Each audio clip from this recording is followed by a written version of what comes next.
Hey, everybody, welcome to tonight's Late Night Happy Hour. Brian Kamenetzky and Andy Kamenetzky joined tonight. This is very exciting by a person who has hosted at least 5,000 more SportsCenter episodes than we have, Linda Cohn. Hi, Linda. How are you? Good to see you. Brian and Andy, thank you so much for having me. It is past my bedtime. You know, when I don't host SportsCenter, I'm sound asleep. I mean, you know, we're in Los Angeles, right? So, you know, we're hoping we got some West Coast viewers right now, but it's great to be with you, and let's have some fun. Well, let's just say right off the bat how much tougher you are than Steve Mason, who is already Mace is already this is a very typical Mace thing. He keeps expressing interest in wanting to do this, right? And he's been on with us before, but okay. He also wants everything to revolve around him because, as he keeps letting us know, 10 o'clock's really late for him. Like, and we're like, you know, Mace, we're asking like you to stay up till 11 once every 2.5 months. And this is apparently a really big ask. Yeah. Well, you know, sometimes, as you guys know, you get on a schedule. But me, I'm so used to it with like the decades in this business, and I don't have to tell you.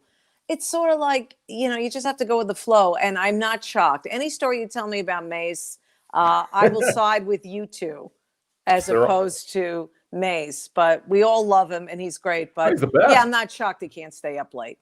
Oh man, yeah, no, it's like, does he Steve. actually stay up to watch sporting events? I mean, is he one of those guys? You know, the guys that he doesn't even have an excuse. Like he has to get up for an early morning radio show. No, and he leaves at halftime. He's one of those guys. Like he'll show up to Staples Center to make sure everybody can see him.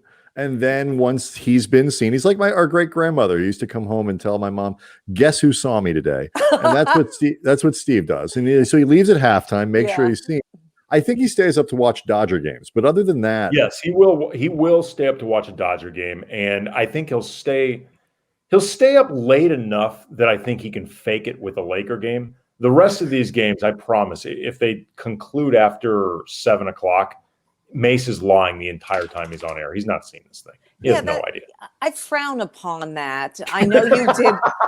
I know you gave a little asterisk to, well, he does stay up for Dodger games. But, you know, there's no excuse. Either you're in or you're out. You can't be half-assed. We agree. We absolutely agree. I think any show that opens with this much Steve Mason slander is off to an excellent start. We do have so much that we want to talk about tonight because not only beginning with a light over my head. Should we start there? Yeah. You know, I mean, I was like, you know, this is the only place I do these kind of interviews. God forbid I move this chair. Not to tell everybody that it's, you know, I know what I'm doing with lighting. Obviously, I don't. But the point is, that just comes with the apartment. There's this glowing light that helps me in the dark. But right now, it's probably a bit distracting. No, we love it. Like we were talking about before the show started. It seems like you're just a fountain of ideas. And like we're just seeing your thought bubbles. And, you know, I mean, everybody knows you. I mean, you've been doing this for a long time. You're one of the more recognizable faces and names in this industry, which means you've stored a lot of wisdom, and that wisdom is represented in those light bulbs continually going off above your head. I mean, it just makes you look wiser, if that's even possible. If you say so, I'll go with that as well. It's one explanation. Okay, I'll take it. So the other is move your desk. That would be a smart. Why do that? You know, nah. It's good. It's good. I'm not about moving things. That's the thing with me. That's one of like my pet peeves. Like, I don't care. Like, if you would see my apartment, I'm not one of those women that love decorating. All right. It's like, you know, the bottom line is this, that, you know, and I spend time, as we all know, we spend time in our homes now, in case you've heard. But that's just not my strength. You know, it's just like, I'm here with my dog. The couch is my dog's, you know, she sits on it. There's a little like foot thing. She's got that too. I mean, what's the point? If I start moving things around, I mean, I'll bump into it. And, you know, it's just not a good look. I mean, when you like a blind person, you've lived a certain way for a certain amount of time. I am nearsighted in that, you know, I'm halfway there too. When you moved in, was everything that we see behind you already there? Great call. Well, I know the light. I didn't carry the light bulb above me wherever I walk. I know that was a part of the ceiling, and the kitchen came with it. As a matter of fact, the owner of the unit, when I decided to rent from her, they did a whole redecorated situation with this apartment. And how do I know that? Like, yeah, she told me, but other people in the apartment building saying, "Man, Linda, you should have seen this place before you got there, before that woman bought it. It was a disaster area. They redid everything." And I'm like, oh my goodness, God knows what it looked like, but it's beautiful now and it has a lovely view. A very reassuring version of Cribs now. Exactly. I feel better now knowing that they took care of it. Like Neil Everett lived there before and just trashed the place? I mean, what happened? Neil, like myself, is very beachy. He is, I think he's lived in Santa Monica, Venice. I mean, I can't keep track. Neil's the best. It seems like Neil. I feel like Venice, place like they feel like Neil. Yes. So good, so Grateful Dead-ish. Yes. Yeah, I mean, and nothing against the area I'm about to name. I enjoy it, but I don't picture Neil and Reseda. He just doesn't seem like a Reseda type, Neil Everett. He would tell you that. Yeah, and I mean, I've got a very, very good friend who lives in Reseda. I've got a few friends who live out there. I'm not bagging on the valley. I'm just saying that's not Neil's vibe. It's too far away. I mean, it's far away from everything. I mean, if you want to raise a family, it's wonderful. But I mean, I just do far away from existence. And speaking of Neil, I got to tell you something. I told you guys, I think before, besides sports, which I love, I grew up as a kid loving music, like classic rock, pop music, whatever. And I'm going to be dating myself throughout this whole thing. But then again, anyone can just Google and see how old I am. So Neil, who's a few years younger than me, just a couple, I think. But we were on the set. We're doing a 3-hour SportsCenter on Saturday night. I mean, it was all college football, obviously, which is great. I love college football. And but the point is, we had a break, and I take out Spotify, which is on my phone, of course. Yeah. And he said something. Oh, I got it. There was some highlight or something, and then what comes to mind, lyrics of a Grand Funk Railroad song, and it went like, "I'm getting closer to my," whatever. And it's actually called The Captain / Club, right? So I start singing that during the break, and I'm like, Neil, because Neil loves Neil Young. He likes, the Dead. He likes different things, some country, Chris Stapleton of country music fame. So I'm bringing out this classic rock stuff. And I said, as a matter, and then it went from Grand Funk Railroad to educate Neil on that. And I said, this song by Grand Funk Railroad, I went into this whole thing, but that's not my favorite song, Neil, even though the lyrics, I was singing it, Bad Time, which is my favorite Grand Funk Railroad song. And then I started playing it on Spotify during a commercial. And then as I'm trying to shut it off and the producer is talking to us and we're about to go on, I'm like, oh my God, oh my God, oh my God. I don't think I could shut it off. Bad Time by Grand Funk Railroad. And we're going back on the air. These are the moments that I share with Neil, and it's always about music. I'm impressed that you have an array of most people can go to 1 or 2 Grand Funk Railroad songs, but not necessarily. I'm not even sure the members of Grand Funk Railroad at this point can go to multiple Grand Funk Railroad songs. It's funny you brought that up because Neil, this is what's so amazing. Neil goes into the story about he was in Coeur d'Alene, Idaho for some golf event or something he was hosting for charity, of course. And he invited me. I was supposed to go with him this year, but of course this pandemic hit and it was canceled. But anyway, that's neither here nor there. He said, "No, unfortunately, it is." He's literally everything is neither here nor there anymore. It's everywhere, right? Exactly. So anyway, we can all relate. So Neil goes into this whole song and dance about, hey, I was in Coeur d'Alene for that event you were supposed to go to with me, and I was at the bar. Shocking. Okay, he was at the bar and he turned to look at some guy and he recognized the lead singer of Grand Funk Railroad. So I know lyrics off the top of my head. This guy, Neil Everett, can recognize a now 74-year-old man who is like the lead singer of Grand Funk Railroad. That, my friends, is Neil Everett.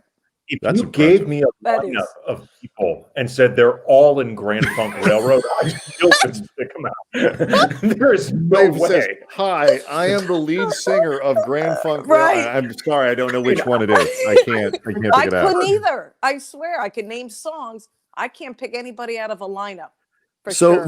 this question comes from one of our regulars who watches the show from New Zealand and may not be totally up on American Grand Funk accents. Railroad? Oh. Yes. Oh. What is Linda's accent? And of That's course, a good one. not everyone knows this about you. I'm not sure who are these people, but you are of Long Island.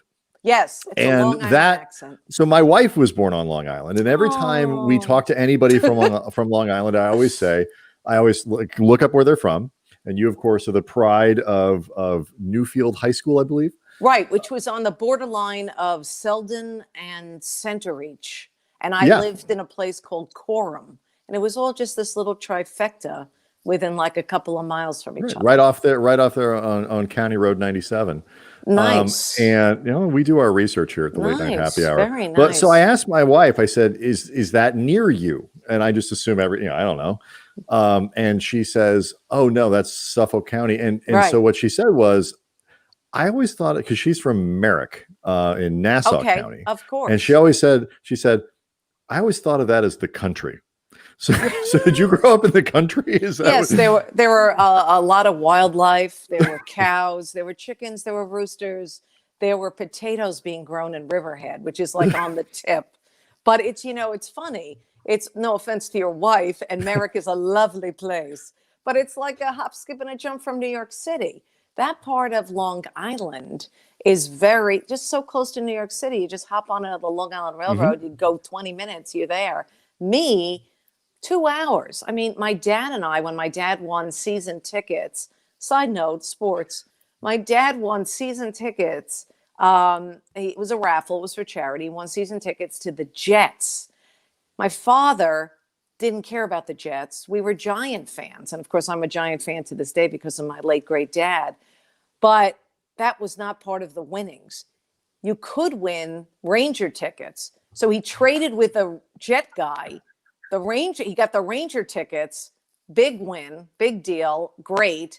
So we, out in Suffolk County, like your wife has pointed out, in farmland country, to get to Madison Square Garden, we'd have to take a 2-hour train ride there and back. Okay, so it is further away. It's far, and we did that a lot of these games. That's how and again, priceless memories with my dad. By the way, doing that, sitting on a train, falling asleep on the way home, but going to Ranger games with him, and that was pretty cool. But that gave you a little painted the picture of how far. That was to civilization. You should know I'm in trouble now because she just texted me from Glad upstairs. she's watching. I hear you making fun of me. Oh, so she's not watching. She's just she's not watching. She can just hear me. Hearing you mentioning her name.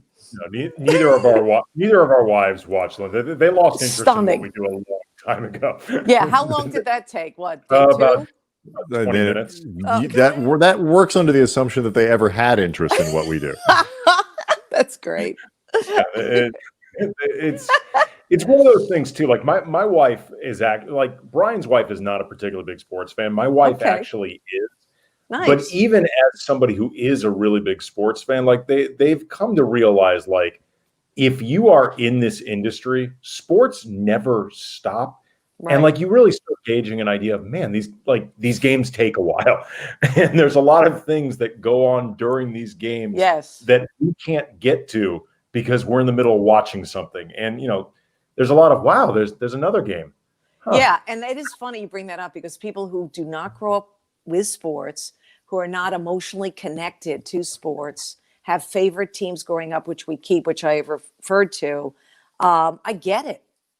Why would they waste 4 hours in one place just to finish what they start? It's a waste of a life. But we do this for a living. And many of us have emotional connections. So God forbid we walked away or didn't finish it. It's awful. It's like you're letting down everyone. It just doesn't seem right. It's a gut feeling I have. So I can't do that. I mean, I'm watching, Jets Patriots, for God's sake. I mean, what's going on? And I'm off. I don't have to watch that Jets was a Patriots. terrible football game. I mean, Joe Flacco had his moments. Can I tell you something? Okay. I've gotten into, in a fun way, nothing serious. I'm not a degenerate, but legalized fun gambling. And I put a very small amount. I mean, Linda, I can promise you I'm not judging. Okay, good. If anything, Okay. I'm judging, Well, I told you. $75,000, just a little bit, just something, just a little listen, taste. You think I would be 6-game sitting here talking parlay, with you after? $75,000. I started.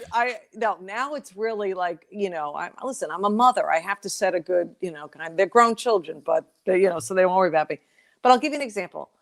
This game was so boring going in. Of course, I did the usual parlay. Oh, you got to pick the under, but that wasn't enough to win anything. So of course I picked the Jets plus 10. So yay. But I did it with a parlay under, the total was 42.5. And who knew Joe Flacco would be Joe Flacco, Super Bowl MVP tonight, except for the one interception, which I did a prop bet on, that he was not going to throw an interception. And he throws his one interception with 6 minutes to go in the game. There's a lot of layers to that. This bet, Linda, just this little thing that you just tough, right? It seems like it's the kind of thing that at the very least took about 15 minutes to get in, because it has a lot of layers to it.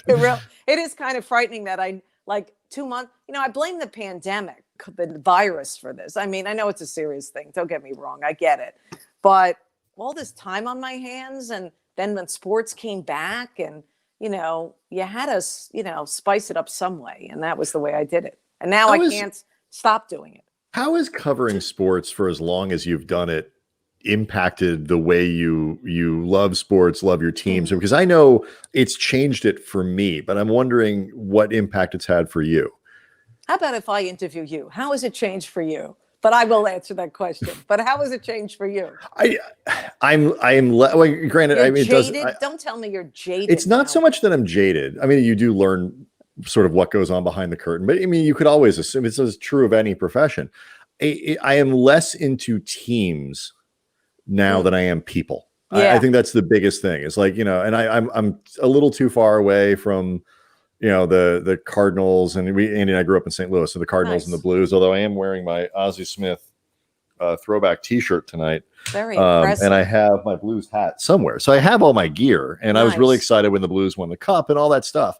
But it's, the kids when the Blues are playing, I'm like getting the kids to bed and all that kind of stuff. It just doesn't work. I can't see as much. Yep. But I just find that I root for people and stories more than I root for teams now. That's the biggest impact for me. I still love sports. I just watch them differently.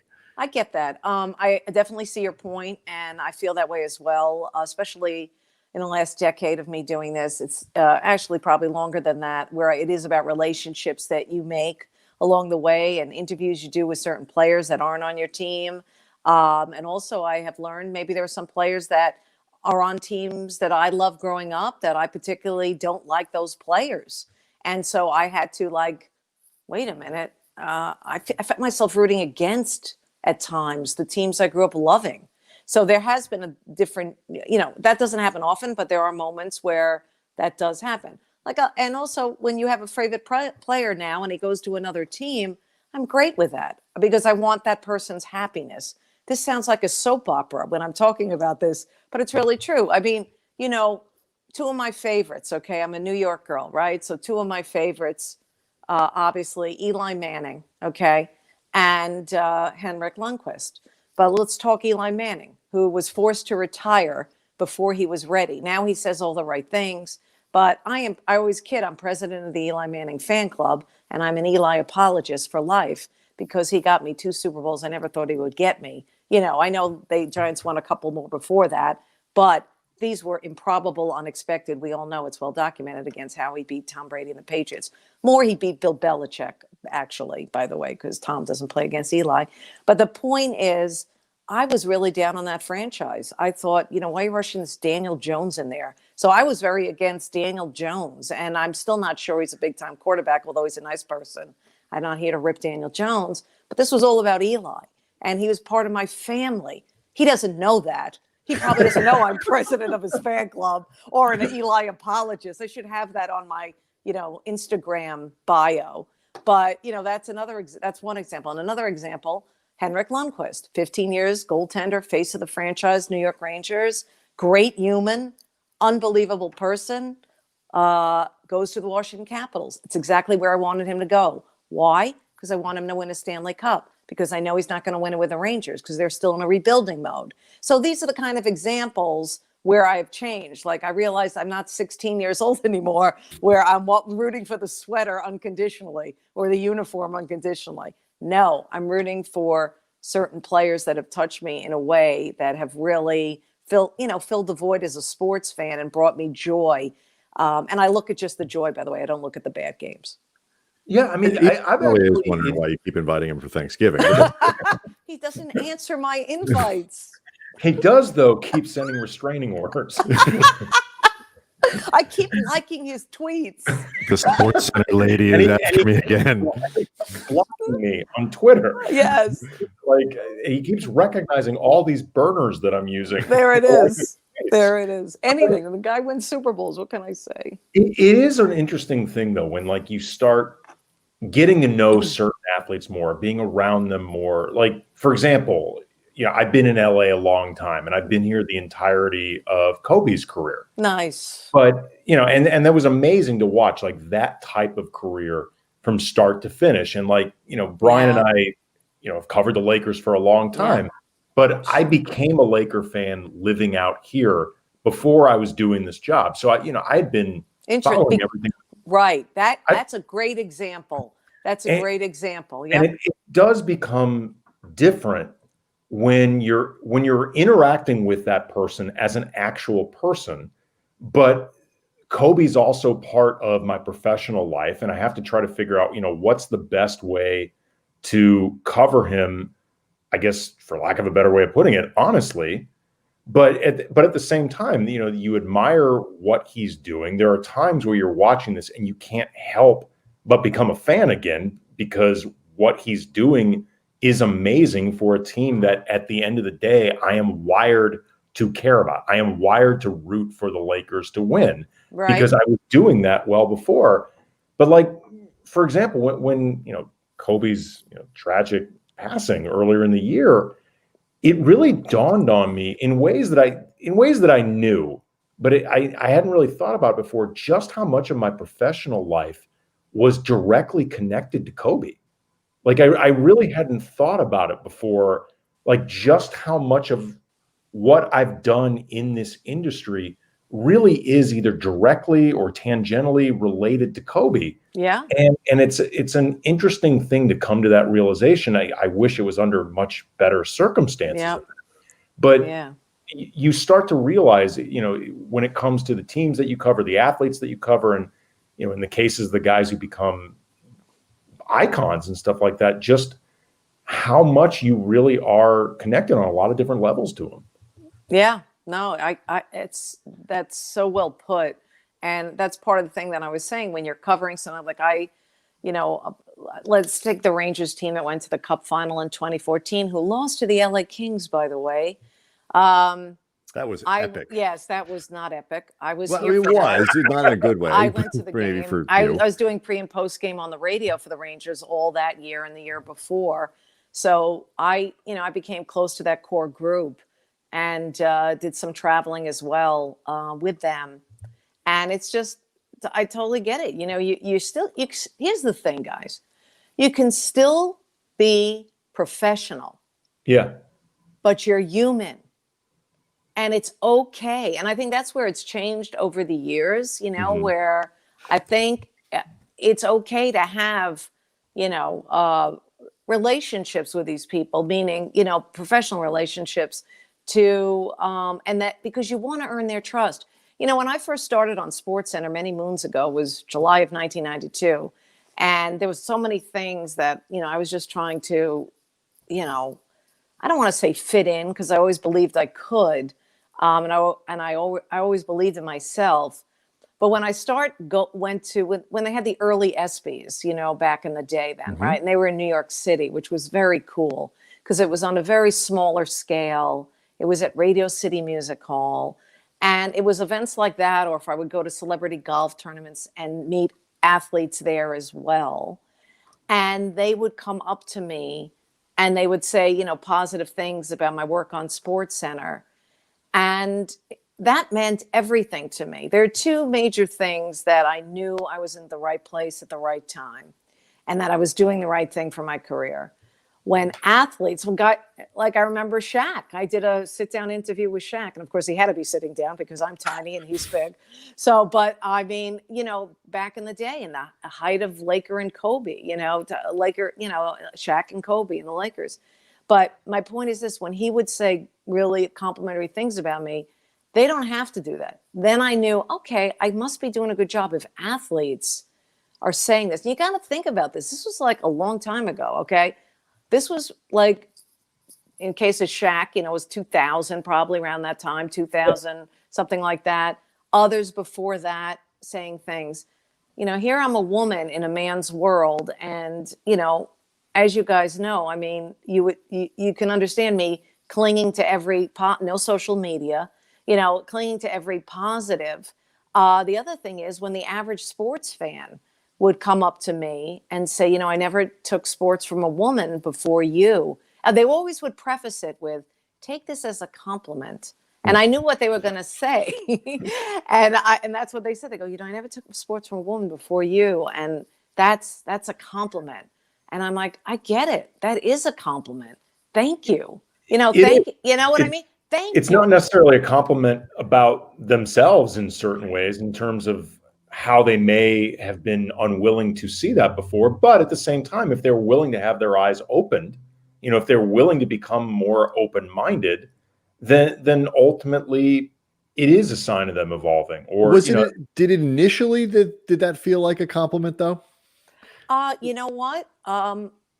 When they prefaced it with take this as a compliment, right? Then I took it as a compliment. But it's a good question you asked. But no, I really did. Listen, I think it's brave at that time for guys to come up to me and say these things. And, you know, it's an interesting way of looking at it. I always, like I said, I hung on to any positive and I took it that way. Because, you know, at ESPN, they don't give feedback, by the way, you know, so we've learned. I had no, that's right. You get your feedback by finding out if you still work there. That's right. That's how we've done it.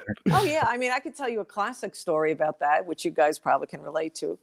And, you know, we're kidding around, but obviously, you know, what happened to you guys and then so many 300 people today, let go. Yeah, you know, sure. Yeah, it was just Or awful. It's just great. It's awful. But it was, let's see, let's get the time right. It was, I know what year it was because it was the year the Rangers won a Stanley Cup in my lifetime, which was 1994. So that whole year I was the happiest person every day of my life. But it was during the postseason run. It was in the spring. And I remember the two bosses at the time, John Walsh and Steve Anderson. And I was at ESPN for just 2 years, maybe less. And my contract was coming up, but they had an option, right, to pick up another year or two. So it was coming up, that option. They called me into their office. They said, after you do the 6:00 p.m. SportsCenter Eastern with Charlie Steiner, and it was the night that it was a Game 7 of the conference final, which turned out to be an instant classic, double overtime, Rangers Devils. Okay, so first of all, I wasn't happy that I had to stay later for this meeting because I wanted to go home and watch this game. That's number one. Now, this is where my priorities are. Number two, they could have fired me then. I was like, can't miss a minute of this game. It's a good game. Yeah, it was a great game, as it turned out. So anyway, I go in the office and they said to me, speaking of having no feedback, this was the first feedback I ever got. And the feedback was, they were nice at the beginning. They said, hey, Linda, we know you know sports. We hear you talk about it in the newsroom. Everyone knows it. You have great conversations. You're passionate. You're animated about it. But we don't hear that enough on the air. You know, we want you to be more of that on SportsCenter. And I was like, the gut punch. I was so shocked, more so because no one like, why did it take you 2 years to tell me this? I did not say that, but it really hit me hard and I was holding back the tears. And that's a song by Simply Red, I believe. So, you know, I was really holding back the tears because I was like, wait, I don't get it. And long story short, I start after that meeting, and I was really crying in my car, to be honest with you, on the way home to watch Rangers Devils. And then I was happy because Rangers won in double OT. But I vowed I was going to work really hard to do and implement what they were saying. And then I was able to do so. But I wanted to tell you that story because I'm sure ESPN isn't the only big corporation that doesn't give feedback to its employers. And I just think it's really important. It may be a different world now, but in your case and other people's cases, I guess not much has changed. Well, I mean, it's interesting what you're talking about, Linda. Just when you're on air, whether television, radio, whatever, it can be very difficult to gauge how you come across to a viewer. Yeah. Because there are things that feel like big energy in your head, in your mind, the type of enthusiasm that they were telling you wasn't translating, that I'm sure in the moment as you're doing these broadcasts, you might even be thinking, boy, I better dial it back a little bit before I feel cartoonish. You know what I mean? Like it can be very difficult at times to gauge exactly how energy translates. And these layers between you and a listener, you and a viewer, whether TV, radio, whatever, you hear all the time that there's no such thing as too big. But when you are doing it live, it can feel like too big. There can be times where like, oh, Jesus, calm down. Like, dial it back, Cohn. You can feel ridiculous sometimes. Yeah. And then get told, you know what, pick up the energy a little bit. It's like, wow, really? Exactly. And here's the thing, it's changed, man. I mean, now it is go big, but back then it was measured. So I was getting a double message there because, what you see is what you get with me. So you see me in real life, in the newsroom or whatever, I'm always like passionate about what I'm saying and talking about. Now, and in the last 10 years, 15 years, that's a win. To be exactly like me, big and just hot takes and go all out and rip people. And, when I do my shows on Sirius XM Mad Dog Sports Radio, that's what I do. I mean, I work sometimes at all hours filling in. I mean, I'll never, I did a show this time of day, at 10 p.m. Pacific, and it was following, I believe, either a Monday night game or a Thursday night NFL game. And, I couldn't stop ripping the Chargers kicker. What's his face? Mike Bagley. Bagley. Put him in a bag. He missed an extra point. Did he screw up another one of your parlays? Was that the problem? Bingo. He missed an extra point, and then he hits the upright on a field goal in regulation that would have won it for the poor Justin Herbert and the Chargers before the whole season went to pot. You know what I mean? You talk about not getting a lot of feedback around ESPN or anywhere else that you work. I tell you, there is one thing that we all knew: don't mess with Linda Cohn's money. That was like day one dollars. Orientation. Yes. You go to rookie camp or whatever in Bristol, and that's what they tell you. She's very nice. Don't mess with her money. I'm wondering though, like you talk about like this whole evolution of how 90s 80s SportsCenter, which like it first came on, and it's like it's very different, but it's like it's Tommy's, and it's like it's looks like sort of, and then you get into the Olbermann revolution and Kenny Mayne, like all this stuff you've gone through all that. How hard is it though, especially when you're kind of ping-ponging back now with radio and other things that you do, to find the voice that really feels like you're authentic? Because there are so many other personalities. Do I have to feel like I can compete with that? Do I have to be bigger, smaller? How hard is it to find that authentic voice? Great point. Early on when I first started, and I really, by the way, working with I'm so blessed and grateful that I had that chance to work with the late, great Tom Mees. He was one of my favorites, perhaps the favorite for me. I felt like I modeled myself after him, the way he did highlights, very animated. You didn't see him. The camera wasn't on him. He would do 10-second on-camera lead-ins just to get to the highlight. I love doing highlights the best, and I modeled myself at him because he was so passionate about the teams that he loved, and he was amazing. So I'm just very lucky that my early days at SportsCenter, I got to work like 2 a.m. Saturday shifts with Tom Mees. I know that doesn't sound glamorous, but at the time it was fabulous. So to answer your question, what was your question? Oh, how it's changed? Like just how it's changed, and then how do you find you figure out what your authentic voice is? Right. So then when I got to ESPN, I started in 1992, as I mentioned, and I was fortunate to work a lot of shows with Dan Patrick. And to your point, I was so trying to I stopped being myself, and I was so trying to impress Dan, you know, with like playing off his stuff or you know, doing these ad libs that didn't make sense, that weren't me, or making up catchphrases that were so fake. Because I also frown upon that. Like and I'll get to catchphrases in a second. There's a funny story with that. But that's true. And then I had to step back from that. I'm like, what am I doing? Because I'm screwing up these lines. They're not me. It sounds rehearsed. And I really came into my own in SportsCenter when I started being myself.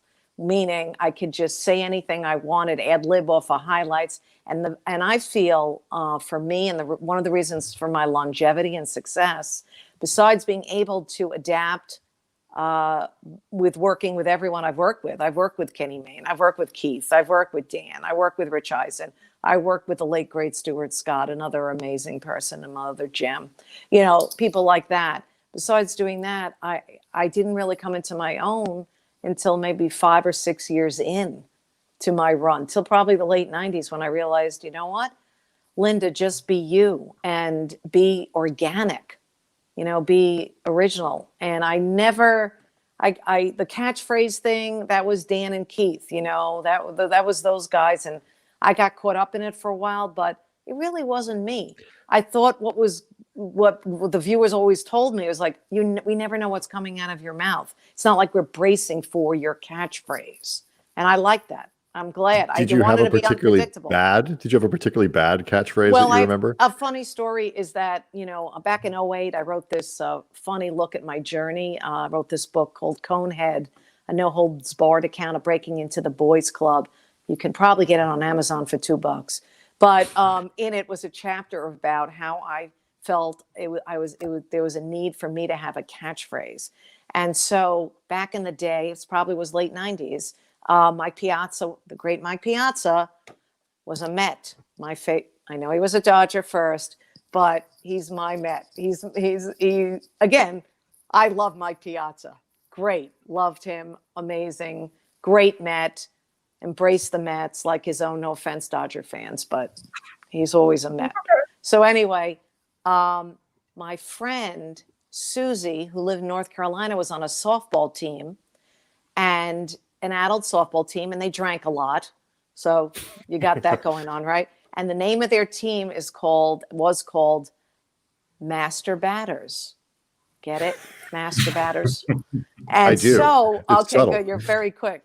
And so I thought that would be funny, like when like Mike Piazza or somebody is in the batter's box and hits a home run, hits it right. Mike Piazza, master batter. And so I said that on SportsCenter. It was repeated about 8 times the following morning before they had live shows in the morning. And then my boss at that time, who was overseeing just SportsCenter, the great Norby Williamson, who I referenced in the book, and he's great. I love Norby. And he calls me into his office and he said, "What did you say exactly? I want to make sure I heard it right." And then I told him the whole story that I just told you.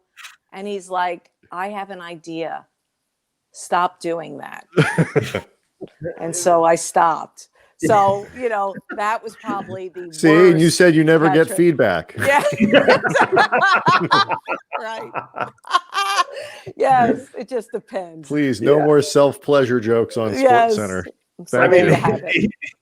In fairness to Norby, there's a lot of information that the average viewer may not have known setting up that joke. Yes. There's a lot.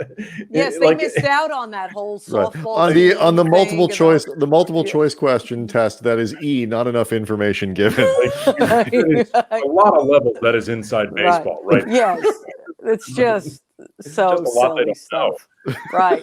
And you know, and speaking of the Mets, and gets back to what you were earlier talking about how you change about your sports teams and you could love them so much. And so have you ever had a team, maybe it's from St. Louis that you love them so much that what you said out loud, it appears that you dislike them, right? Because you're a fan. Yeah. So I got caught with that as well on SportsCenter because I'd make these sarcastic remarks over my highlights about the pitching staff or, you know, something like this, just like one little zinger. And I got, and I didn't realize I was doing anything wrong because I was speaking for the fan. Mm-hmm. And that was another reason why I feel, and people have told me a long reason why I've, you know, been on SportsCenter so long is because I have represented the fan. I'm the voice of the fan. And that's how I look at things more so. And so I was very volatile verbally in a way toward the Mets pitching staff. I think it was either the bullpen or pitching staff, whatever. So long story short, I got flowers delivered to my door in my home. And I'm like, okay, I was married at the time. And I know these weren't for my husband. And he admitted that. Then I started to worry about that. But then I looked at the card and it said, to dear Linda, thank you so much for showing your appreciation and love. You know, love the New York Mets. Oh, that's awesome. That's true great. Story. And I was like, oh, my jaw dropped. And I'm like, first I was like, this is great. They know how big a Met fan I am. And then when I found out that Todd Zeal and company were not happy, and John Franco were not happy with what I was saying on SportsCenter regarding them. They didn't get the joke. So there's that.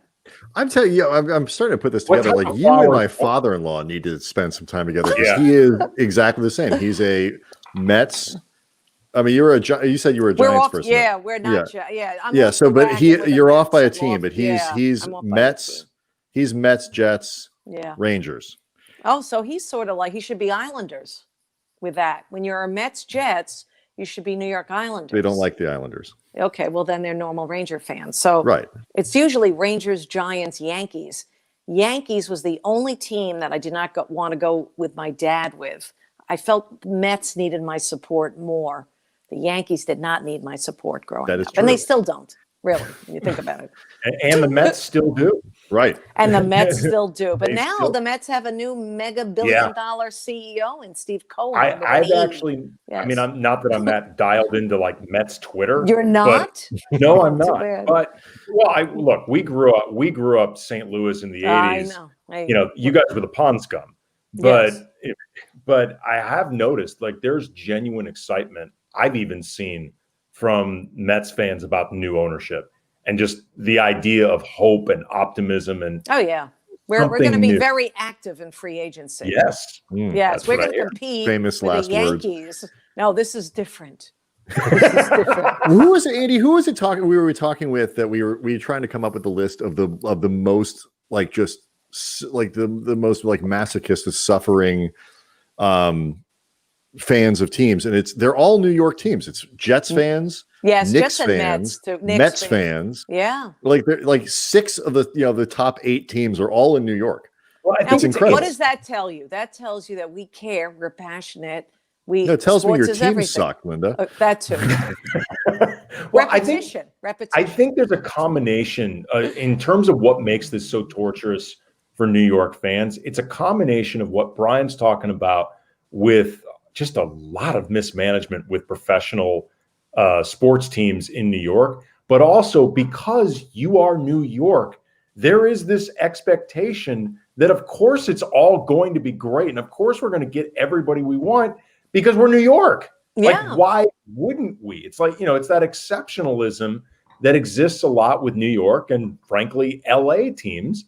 And there have been times when it's been justified on both coasts, but I think that's part of what makes it so torturous. Like if you're a Browns fan, that's going to be torturous. But at the same time, it's like, look, we're Cleveland. Like our ceiling is only going to go so high. Like, I mean, and we know this. If we're being honest with ourselves, we know that there's an element of Cleveland that's holding us back, that unless we have some accident of birth miracle like LeBron, You know, Right.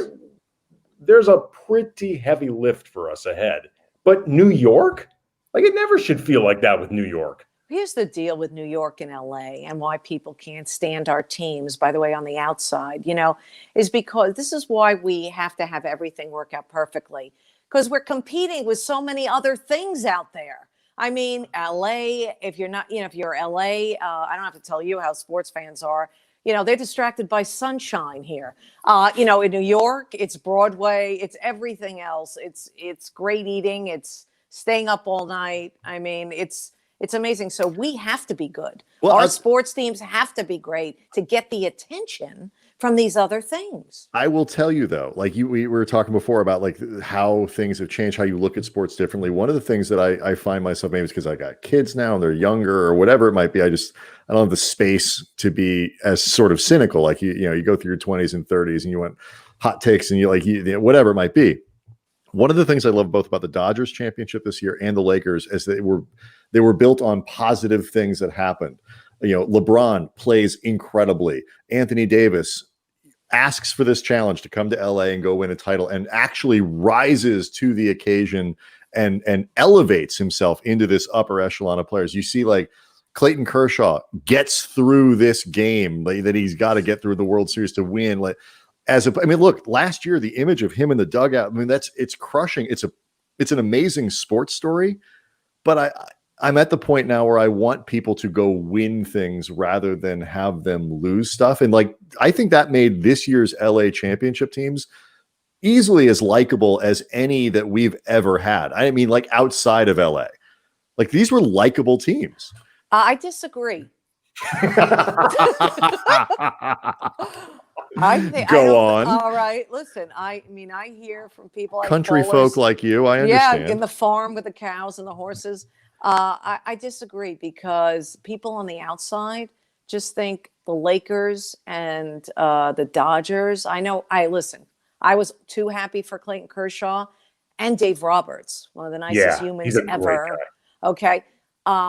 But hey, they went out and they paid all that for Mookie Betts and they got him. And, that's the argument. They're like, I know other teams, you would say, well, other teams could have went and traded for. Now, only the Dodgers could afford to pay that salary. Okay. So to the outside, let's take the Dodgers. The outside, they're like, no, and don't even get me started on the Lakers with LeBron. And the way all Mookie Betts does is spread joy around the world. He's the most joyous player ever. Let me tell you. And Anthony, the whole thing with LeBron and Davis and all that stuff, Davis screwed his old team. He just remember the way he left with New Orleans? It was like, get me the hell out of here. He was wearing shirts. You know what? The Pelicans are actually, but they're in a great place now. I mean, this was actually a win-win trade. Brandon Ingram's going to be, I think, a really good player. I was high on him since his rookie year when it wasn't showing up in his stats. Lonzo and Josh Hart are at minimum solid rotation guys. They got draft picks. Okay. You already lost me. It's not true. I mean, you just it is true. You know what? Hold on. And back up for a second. I'm still about this Mookie Betts thing. No. You know who they stole Mookie Betts from? This little upstart mom and pop shop called the Boston Red Sox. I'm supposed to feel sorry for those people? No, I didn't. But you can't paint this picture like the Dodgers are all homegrown and, and all the. I'm just telling you. I'm giving you perspective. Andy, what were you saying? I'm sorry. Okay. I was going to say, I'm not making the claim that, Brandon Ingram is thus far the best player that the Pelicans got from that deal. Correct. I'm not saying that he's as good as Anthony Davis. I'm not even saying that he will end up as good as Anthony Davis, which is why, from the Lakers' perspective, you make that deal 10 times out of 10. My point is, though, there's a chance that for the Pelicans, this doesn't end up an incredibly lopsided deal. That often is the case where you have to move the superstar, where the proverbial gun to your head as an organization, you have no choice but to do this. The Pelicans, I actually think, came out of this pretty well, in part because Rob Pelinka was in a position where he was trading from kind of a position of disadvantage. Yep. The trade deadline the season before had gone so sideways for both of these teams, but from the Lakers' perspective, they kind of had no choice but to make this happen. Well, I will say this. I was so impressed, and you touched on it before. that first of all, he stayed healthy. And then number two, of course, LeBron was the MVP, but I'm sorry, Davis, goes without saying, but I have to say it. Davis brought out the best in LeBron. I mean, so much, and all that pressure wasn't on him. And for them to do it, I mean, first of all, the first year LeBron hurt, obviously not Lakers non-factor, didn't make the playoffs. And then to bring in Davis, and then they instantly win a title and stay focused when everyone were rooting against them as early as the opening round against Portland. And I think I was one of those people because I just wanted some excitement. I wanted, can the first round in an NBA playoff for a change be exciting? No, apparently cannot. Nathan Mark, our friend from earlier in the show, brings up a great point, Linda, here. You got to remember the history and the context. Anthony Davis came to a bad lottery team down in the dumps, and they won a title. They weren't even in the playoffs last year, Linda. It's a great rags to riches story. Keep that spin going. Keep the spin going. LeBron had only been to that point in 8 of the 9 previous finals, something like that. The Lakers were this little engine that could, Linda. I'm surprised you haven't kept up with it. Why do you hate the underdog? Right.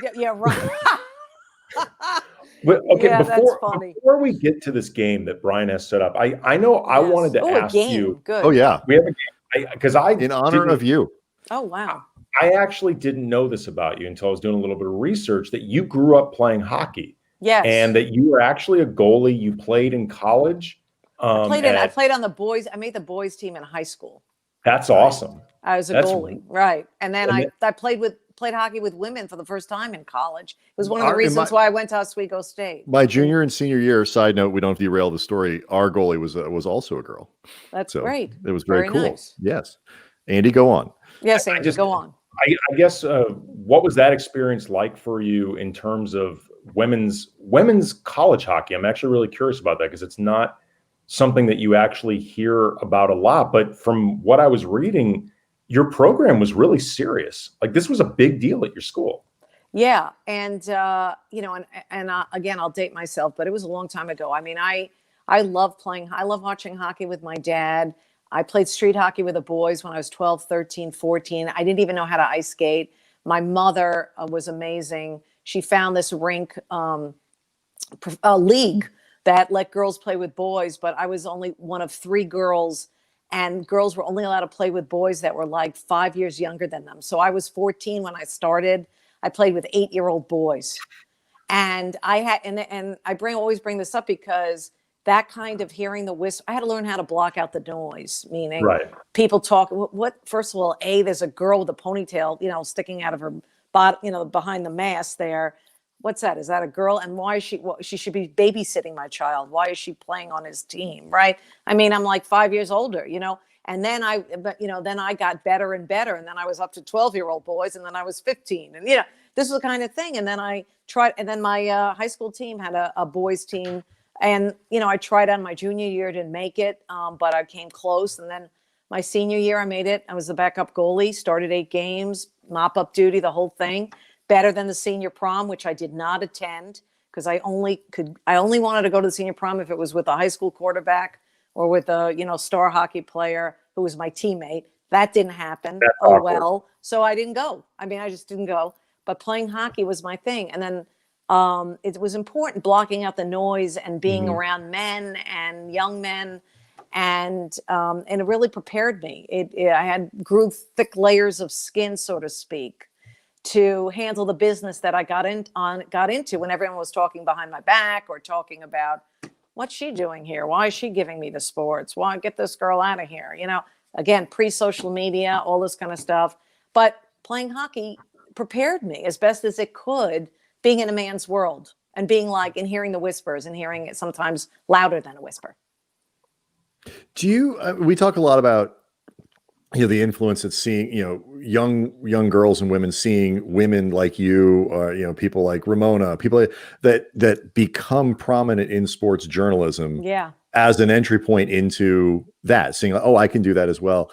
Do you think that influences how they play sports too? Like not just covering it, but also being able to participate or in things like that? Yeah. I think I think ESPN has done an amazing job of that overall, by really paying attention to they probably should do a better sport. They're getting there, but covering more women's sports, but I think the fact that whether it's Ramona, me, or whoever is, delivering the sports, it gets young girls and young women interested in sports to see, wow, that woman really knows her sports, and this sounds interesting to me.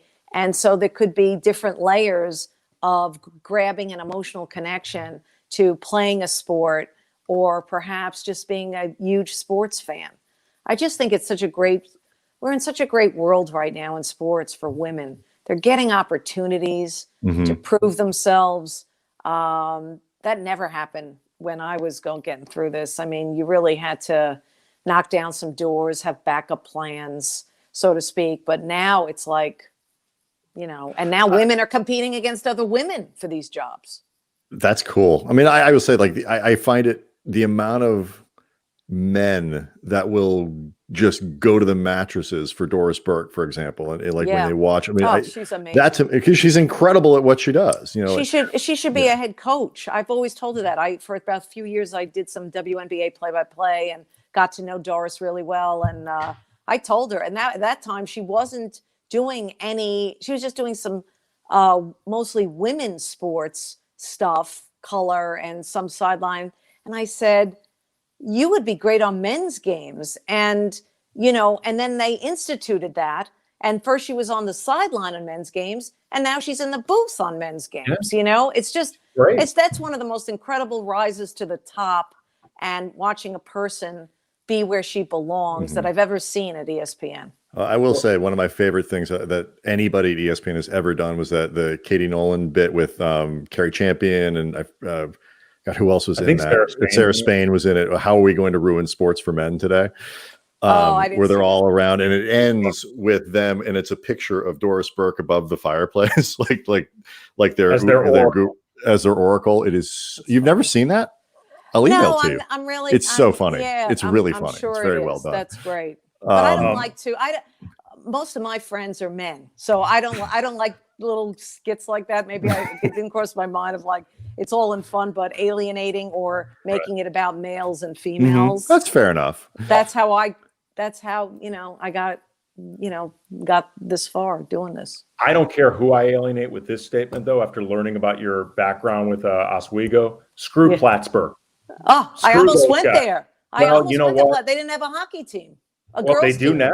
They know. I was reading about this, became a big deal. Plattsburgh, or you guys would say Pittsburgh Plattsburgh. Yeah. Plattsburgh. My brother went to Plattsburgh, by the way, a few years younger. Puck that guy. Plattsburgh. I wanted to go there because it was close to Montreal, where I always wanted to play hockey and live. McGill University. When I found out you had needed a 4.0, that idea ended quickly.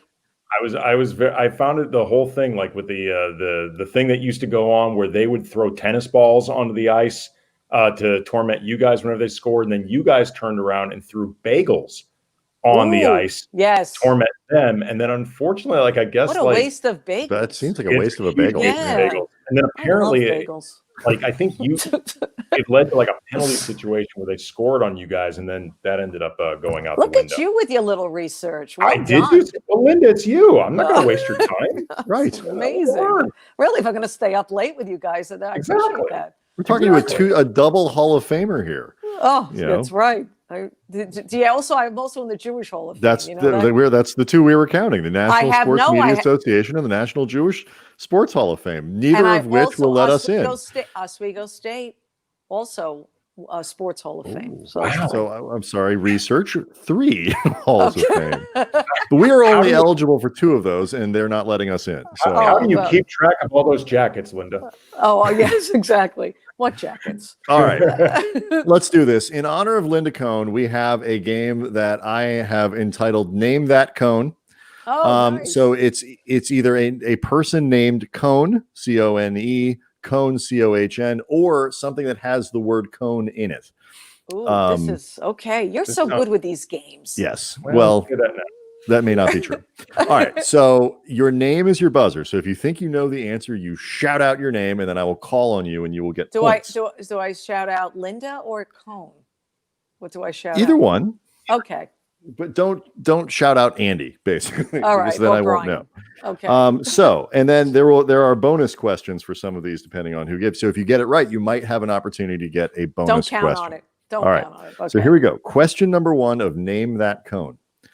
She played Natalie on The Facts of Life. Andy. Mindy. Well, Linda. That is correct, Linda, but you also didn't buzz in. Oh, Andy did, and Andy gets to say. Andy has to play this game? Yes, yeah. we're both. I thought you were just testing me. No, okay. No, it's both of you. I'm sorry. I should have made that more clear. No, it's late. My brain isn't functioning. Go ahead. I believe it's Mindy. That is true. Mindy Cohn is the answer to that question. Yeah, you heard what I said. Well done. Right. I did know. But... Right. Of course you did. Question number 2. Over the course of his 17-year career, this right-hander pitched for Linda. David Cohn is the correct answer. Now, bonus question. Oh. He pitched for 5 major league teams. For a bonus point, can you name them? Kansas City, Yankees, Mets. Yes. I will just guess the final 2, and I will say I will be wrong because I have no idea. I will not even guess. Blue Jays and Red Sox. Oh, I was going to say Red Sox. I would have gotten the Blue Jays. Wow, that's a tough bonus question. Well, I'm not just giving away points. I'm not giving away points here, Linda. 3 of the 5. That's true. I could have. Okay. All right. It is the cone here. What is the name of the cone seen in this picture here? Andy. Cone of shame. That is the cone of shame. That is exactly right. When the dog has to wear the cone, it is the cone of shame. How do I turn this off? Do I hit it again? Please. I'm going to have nightmares with that. Andy, for your bonus point, can you name the movie and the character wearing the cone of shame? No, I can't. I cannot remember the name of the dog. Uh-huh. Oh my God, I'm blanking now on the movie. Is it Up? It is Up, but you don't. I can't remember the name of the dog though. Another tough question. Doug. Yeah. Doug the dog? Doug is the name of the dog. It's great. This cone is known for writing a song that left him walking in what Tennessee city? Linda. Memphis. What Tennessee city? Memphis is exactly right. For a bonus point. Who is this cone? Mark Cohn. Linda takes a 3-2 lead and Name That Cone. I told you I know music sometimes. These can stay in a tree for more than 10 years before finally falling to Andy. Oh, Pine cones. This is really tight. 3-3. This is very tight. Oh, God. I know. Don't get nervous, Linda. I am, actually. These games do often make our guests very nervous. Yeah. This now ubiquitous object was invented in 1940 by Paul Scanlon, a Los Angeles street painter who, unimpressed by traditional wooden tripods, thought of a better way to divert motorists around wet paint. Andy. Oh. Traffic cones? Traffic cones is the correct answer. Invented by Paul Scanlon in 1940. Andy, 4-3. Wow. I know. Who knew there were so many cones? I know. This infamous cone was best known for being Joe McCarthy's chief counsel. Andy. Roy Cohn, as well as his fixer. Yes. Yeah. So Andy now with a 5-3 lead. All right, Linda, you're running out of questions. Okay. All right, here we go. Before this was invented at the 1904 World's Fair, yes, Baskin-Robbins, they just ask you, do you want it in a cup or a cup? Linda. Waffle cone. What goes in the waffle cone? Oh, ice cream cone. Ice cream. That is correct. The ice cream cone. You're being kind. Thank you. I am. Now, for your bonus point, Linda, can you name the 3 most common kinds of ice cream cone, the actual cone? What are the 3 you could order? Okay. Sugar. Yes. Waffle. Yes. Wafer. No, the wafer is the little cookie that goes in. Andy, do you know what the other one is? Waffle and sugar were named? Yes. Waffle and sugar. I didn't know there was another one. Cake. Oh, the cake cone? The cake cone. I never had that. I had no idea. Yes, you have. You just don't realize it has a name. I wish I had it now. A cake cone is the kind of, you ever get a soft serve at McDonald's? A rectangular looking one. I try not to go through that drive-through, but if I did, yes. Yes, that's the McDonald's at soft serve is served in a cake cone. That's that shape. I did not know that. There you go. All right, 2 more. Often confused with a chili dog, this type of hot dog is a fixture in Detroit and other places around Michigan. Andy? Sounds like it would be from New York. Andy? Nathan Cohn? Nope. Free shot for you, Linda. Can you repeat the question? Sure. Often confused with a chili dog. It's a type of chili dog, really. This type of hot dog is a fixture in Detroit and other places around Michigan. I don't know. The answer is a coney dog. So Andy, going a coney dog. That's right. Going into the last question, Andy has a 5-4 lead. But Linda, I have excellent news. This question is worth 2. Just totally randomly. More pressure, Andy. Yes. Okay. Are you ready? No, go ahead. This 1977 Saturday Night Live sketch about a family of aliens. Linda. Andy. That would be the Coneheads. That would be the Coneheads. Andy wins. Do you want? I thought I got that. I thought I jumped in. See how competitive you were just a little late. Oh. Could you have gotten the bonus points by naming the 3 actors who played the most prominent Coneheads? Dan Aykroyd, yes. Gilda Radner, and Steve Martin. Close. Jane Curtin. Oh, Jane Curtin. Jane Curtin and Lorraine Newman. Oh, and Lorraine Newman. Yeah, so I would have lost double. So other than the missing, that was very competitive. 2 of the 3. Good job, Andy. Congrats. You as well. This was fun. That was a good one. Yeah. That was Brian, you're brilliant as always with your games. You got to come up with something good.